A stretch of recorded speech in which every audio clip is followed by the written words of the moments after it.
તો ભગવાને આપણી પર એ કૃપા કરી છે કે આજે ભગવાને આવા પાવન દિવસે, આવા પવિત્ર દિવસે, આવા રંગોત્સવના દિવસે ભગવાનના નામનો રંગ લગાડવા માટે મને તમને અહીંયા ભેગા કર્યા વાળા છે.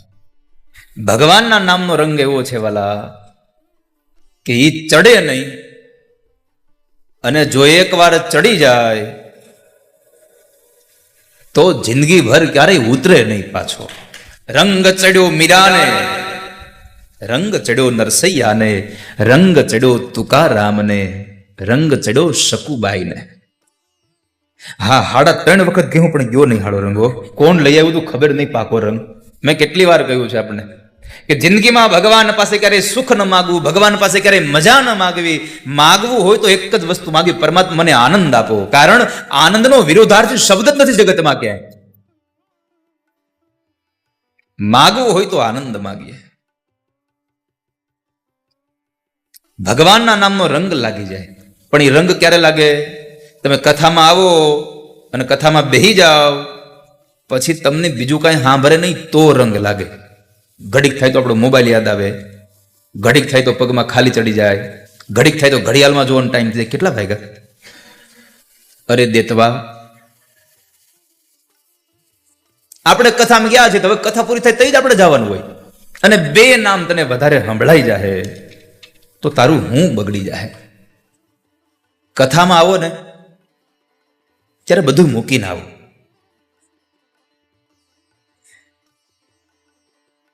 કથામાં આપણે બેઠા બેઠા પછી કેટલું પ્રકારનું નિરીક્ષણ કરતા હોય, અને જેટલા નિરીક્ષણ કરતા હોય ને એનું પાછું મને ધ્યાન હોય, કારણ કે હું પાછો ઉપર બેઠો ને,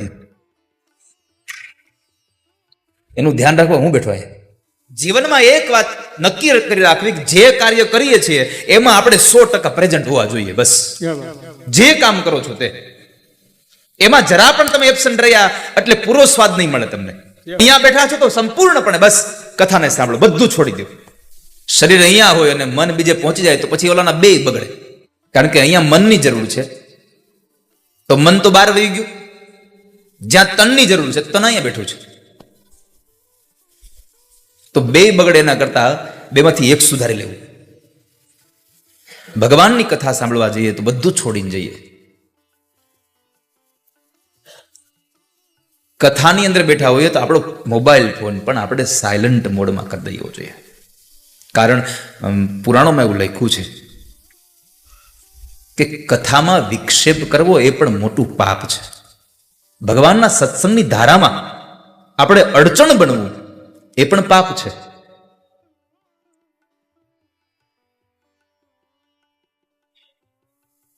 તો સત્સંગમાં જઈએ પણ પરમાત્માના રામનો રંગ ક્યારે લાગે? એ રંગ મને રામ નામનો લાગ્યો રે, કે રંગ મને રામ લાગ્યો રે, એ રંગ મને રામ નામનો લાગ્યો રે, નામનો લાગ્યો રે, એ ઘટમાં જીવલડો જાગ્યો રે, કે ઘટમાં જીવલડો જાગ્યો રે, રંગ મને રામ નામનો લાગ્યો રે, રંગ મને રામ નામનો. અને એકવાર ભગવાનના નામનો રંગ લાગી જાય પછી આ દુનિયામાં કોઈની તમને ડર નહીં લાગે, કોઈનો વાલા. અને તમને તમારી ચિંતા પણ નહીં રહે, કારણ ભગવાનના નામનું ચિંતન કરનારની ચિંતા સ્વયં મારો ઠાકોરજી કૃષ્ણ પોતે કરતો હોય છે વાલા. ચિત્ત તુષિદને ચિંતા ધરે, કૃષ્ણને કરવું હોય તે કરે. પણ આપણે છે ને થોડીક વાર માટે એમ કહીએ કે અમારું ભગવાન સારું કરશે, ભગવાન સારું કરશે, પછી પાછા આપણે જેમ થોડું સારું થઈ જાય ને એટલે પછી ભગવાનના ભાગનો હિસ્સો બધી જગ્યાએ વહેંચી દઈએ આપણે. તાજ મેં તો દુનિયાની મેલી રે. આપણા જગતનો એક નિયમ યાદ રાખજો, હરિને ભજતા આજ દિન સુધી કોઈની લાજ જતા દીઠી નથી. જેણે જેણે ભગવાનને ભજ્યા છે એની લાજ જીવનમાં ક્યારેય નથી ગઈ. પછી ચાહે નરસૈયાના પિતાનું શ્રાદ્ધ હોય તો ભલે, કુંવરબાઈનું મામેરું હોય તો ભલે, શામળિયાના લગ્ન હોય તો ભલે, અને શકુબાઈની જાત્રા હોય તો ભલે, અને મીરાને આપવામાં આવેલો વિષનો હળાહળ પ્યાલો હોય તો ભલે, લાજ મારા હરિના હાથમાં છે. આ બધું ક્યારે થઈ શકે? જ્યારે તમે કથામૃત સાંભળવા આવો તો એ બધું મૂકીને આવો તો. બધી જંજાળ ભેગી લઈને આવો થાય.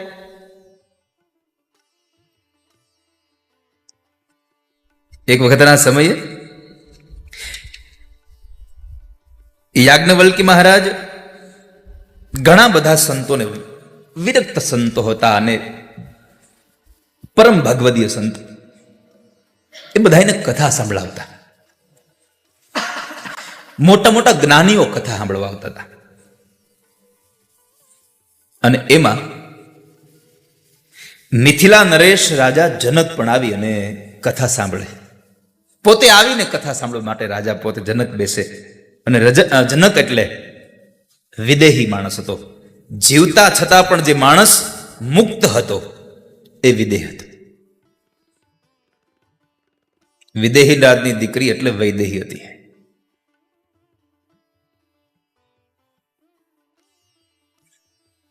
કથા માટે રાજા જનક નિયમિત આવતા. 8:30 થાય એટલે કથામૃતમમાં આવી જ જાય, નિયમિત આવી જાય. એમાં ધીમે ધીમે બની એવી ઘટના કે મહારાજ જનક કથાના સમય કરતા થોડાક મોડા આવે છે. કથા શરૂ કરવાનો સમય થઈ ગયો. યાજ્ઞવલ્કી મહારાજ ગાદી પર આવીને બેસી ગયા છે. બધા જ જ્ઞાનીઓ આવી અને ખૂબ વિશાળ સંખ્યામાં મહાપુરુષો બેસી ગયા છે. કથાના એક એક શબ્દનો રસ પીનારા બધા બેસી ગયા છે. પિબત ભાગવતમ રસમાલયમ મુહુરહો રસિકા ભોઈ ભાવુકા, રસિક બનીને બેસી ગયા છે. જેટલો રસ મળે એટલો રસ પ્રિય જ લેવો છે, એવી જિજ્ઞાસા વૃત્તિથી બેઠા છે. પણ એ સમયે ઘટના ઘટી કે કથાનો શરૂ થવાનો સમય આવી ગયો, પણ કથા શરૂ ન થઈ. એટલે જ્ઞાનીઓ કહે છે કે બાપજી, કથાનો સમય થયો, કથા કરો ને, કેમ નથી કરતા? યાજ્ઞવલ્ક ઋષિ બોલ્યા છે, ભાઈઓ, તમે બધા આવી ગયા છો બરાબર છે, પણ હજી રાજા જનક આવ્યા નથી, એટલા માટે મેં કથા ઊભી રાખી છે. સંન્યાસીઓ કહે છે, પણ બાપજી, જનક તો રાજા છે, એને તો કેટલી પ્રકારની ઉપાધિઓ હોય, એને કેટલાય પ્રકારનું કામ હોય. તમે રાજાને બહુ મહત્વ ન આપો. અમે આટલા પીપાસુ, આટલા વિરક્ત માણસો તમારી સામે બેઠા છે, તમે એક રાજાને એક જનકની રાહ જુઓ છો જે સંસારી છે. યાજ્ઞવલ્ક મહારાજ છતાં પણ કથા શરૂ ન કરી. જ્ઞાનીઓ કહે છે કે તમે વક્તા છો, પણ વક્તાની અંદર સમાનતા નથી તમારામાં. તમે રાજાને હજી વધારે મહત્વ આપી રહ્યા છો. આટલો જ્યારે સંવાદ થતો હતો યાજ્ઞવલ્ક ઋષિ અને અન્ય જ્ઞાની શ્રોતાઓની વચ્ચે, એવા બરાબર જનક રાજા આવી પહોંચે છે. બાપજીને પ્રણામ કર્યા અને બેસી ગયા. કથા પ્રારંભ થઈ ગઈ. દિવ્ય ગાથાઓનું વર્ણન થયું યાજ્ઞવલ્ક ઋષિના મોઢેથી. કથા વિશ્રામ થઈ જતા રહ્યા. બીજા દિવસનો કથાનો ક્રમ શરૂ થયો. બરાબર કથાનો સમય એક્ઝેક્ટ તૈયાર થઈ ગયો. બધા જ શ્રોતાઓ આવી ગયા છે. આજે પણ જનક નથી આવ્યા. બહુ ધ્યાનપૂર્વક સાંભળજો. આજે પણ હજી જનક નથી પહોંચ્યા. એટલે યાજ્ઞવલ્ક ઋષિએ વળી પાછી કથા ઉભી રાખી છે, કથા ન કરી. એટલે જ્ઞાનીઓએ વળી પાછો પ્રશ્ન કર્યો, અરે બાપજી, કથાનો સમય જાય છે, અમારી એક એક ક્ષણ ખરાબ જાય છે, આમનો વ્યર્થ વહી જાય છે સત્સંગ વગરની. અને વાત એ સાચી છે. જેટલો સમય તમે ભગવાનનું નામ લ્યો છો ને, એટલો સમય તમારા જીવનનું સુખ છે. જેટલી વખત ભગવાનને તમે ભૂલી ગયા, એ સમય તમારા માટે દુઃખ છે. કહ હનુમંત વિપતિ પ્રભુ સોઈ. હે હનુમાન, આ જગતમાં બતાવો ને, સુખ અને દુઃખ કયો કહેવાય? અને ત્યારે હનુમાનજીએ કહ્યું, જબ તવ સુમીરન ભજન હોઈ. જ્યારે જ્યારે મહારાજ આ જીભ ભગવાનનું નામ નથી લેતી એટલો સમય દુઃખ છે, અને જેટલી વાર ભગવાનના ગુણાનુવાદને ગાય એટલી વખત માટે આ જગતનો જેટલો પણ સમય છે એ ભગવાન જીવનનો સુખનો સમય છે. આ કથાથી માણસ જીવે, કથાથી માણસને આનંદ મળે. એટલે જ્ઞાની સંતો, જ્ઞાની ઋષિ મુનિઓ હતા એ બધા કહે છે, અરે બાબજી તમે અમારો સમય બગાડી રહ્યા છો. તારી એક એક પલ જાય લાખની, તું તો માળા રે જપી લે સીતારામની. તું પરમાત્માના નામને લેજે. એટલે પેલા ઋષિ મુનિઓ ભગવાનને કહે છે, યાજ્ઞવલ્ક ઋષિને, બાપજી અમારો સમય ન બગાડો, તમે હજી કોની વાટે રહ્યા છો? કહે છે આજે પણ હજી જનક નથી આવ્યા.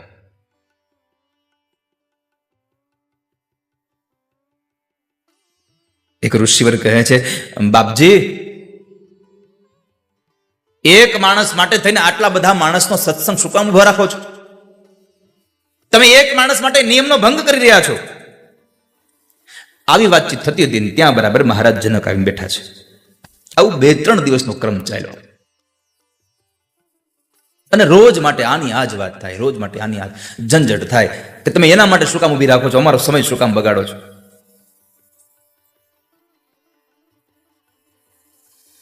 યાજ્ઞવલ્ક ઋષિને એમ થયું કે લાવો જરા જોઈ લો, આને કઈ બતાવું કે જનક માટે હું શું કામ કથા ઉભી રાખું છું. બહુ સાવધાનીથી સાંભળજો. હું જનક માટે શું કામ આ કથા ઉભી રાખું છું એનું એકમાત્ર કારણ આ લોકોને હવે મારે અનુભૂતિ કરાવી પડશે. એટલે જનક મહારાજ આવી બાપજીને પ્રણામ કરીને બેસી ગયા છે. આ બાજુ યાજ્ઞવલ્ક ઋષિએ કથાનો પ્રારંભ કર્યો, અને યાજ્ઞવલ્ક ઋષિ એટલા તપોબળ હતા, તપોનિષ્ઠ બ્રાહ્મણ હતા કે ધારે કરી શકે. એટલે એમણે વિચારી પોતાની યોગ શક્તિથી જે જગ્યાએ ઋષિ મુનિઓ રહેતા હતા એની આજુબાજુમાં જે રાજમહેલ હતા આમાં બધામાં યાજ્ઞવલ્ક ઋષિએ પોતાની તપોબળને લઈ અને બધી આગ લગાડી દીધી. આગ લગાડી દીધી, અને એવા સમયે એક સેવક બરાબર દોડતો દોડતો આવે છે. દોડો દોડો, જલ્દી દોડો, આપણા રાજમહેલમાં બધે આગ લાગી ગઈ છે, જલ્દી દોડો, જલ્દી દોડો. રાજમહેલમાં આગ લાગી ગઈ છે, જલ્દી દોડો. આખા નગરને આગ લાગી ગઈ છે, જલ્દી દોડો. બધી રાણીઓ રડી પડી છે, બધા લોકો ઘરમાં ગુંગળાયા છે, જલ્દી દોડો, બચાવો, બચાવો બધા. આવા શબ્દો જ્યારે સેવકના મોઢેથી સાંભળ્યા, જે જ્ઞાની લોકો બેઠા હતા ને એ બધા જ ઉભા થઈ મીંડા દોડવા ઘર તરફ, કે મારા છોકરાઓ, મારી પત્ની બધામાં છે, મારું ઘર હળગી જાય, મારી ઓઢવાની ચાદર હળગી જાય, મારું પાથરવાનું આસન હળગી જશે. આવી વાતને લઈ અને પોતે ઘર તરફ દોડવા ગયા. જ્યાં ઘર પાસે પહોંચવા આવ્યા ત્યાં કોઈ પણ પ્રકારની આગ નહોતી. પાછા આવે છે. બધા લોકો જ્યારે પાછા આવે છે ત્યારે કથા પોતાના નિત્ય નિયમ પ્રમાણે ચાલતી હતી. કથા યાજ્ઞવલ્ક મહારાજ નિત્ય નિયમ પ્રમાણે કથા કરી રહ્યા હતા. બધા જ જ્ઞાનીઓ ઋષિઓ જઈને પાછા આવીને બેસી ગયા. પણ આશ્ચર્ય એ વાતનું હતું કે ઋષિઓ બધા દોડી દોડીને ઘરે ગયા હતા, પણ જ્યારે આવીને જોવે છે તો જનક તો હજી એ જ સ્થિતિમાં કથા સાંભળી રહ્યા છે. અને ત્યારે યાજ્ઞવલ્ક ઋષિએ કહ્યું કે જોઈ લો ઋષિ મુનિઓ, હું જનકના માટે શું કામ કથા ઉભી રાખતો હતો? તમે તો કહેતા હતા ને અમે વિરક્ત છીએ, અમને કોઈ પ્રકારની આસક્તિ નથી. તો તમારી ઝૂંપડીમાં આગ લાગવાનું વાત સાંભળી તો દોડવા માંડ્યા. તમારી તો ઝૂંપડી નાની એવી હોય. આ રાજા જનકને કેવડો મોટો મહેલ, એની રાણીઓ અંદર છે, એના બાળકો અંદર છે, એની આખી સભા અંદર ભરી છે, અને છતાંય માણસ અહીંયા બેઠો છે, અને તમે લોકો નાની એવી ઝૂંપડીને બચાવવા માટે નીકળી ગયા હતા. આમાં તમે શેના વિરક્ત બન્યા? આ બધી વાત ચાલી એટલે અનેક ઋષિમુનિઓ જ્ઞાનીઓએ કહ્યું, પણ આ જનક બેઠા કેમ રે, આને ખબર છે કે નહીં? એટલે યાજ્ઞવલ્ક ઋષિએ જનક મહારાજને પ્રશ્ન કર્યો કે રાજા, આ મહેલમાં આગ લાગી, આ સમાચાર સાંભળ્યા છતાં તમે તમારી રાણી, તમારા દીકરાઓ, તમારા સૈનિકો, તમારો પરિવાર, એના માટે તમે ઊભા થઈને ગયા નહીં?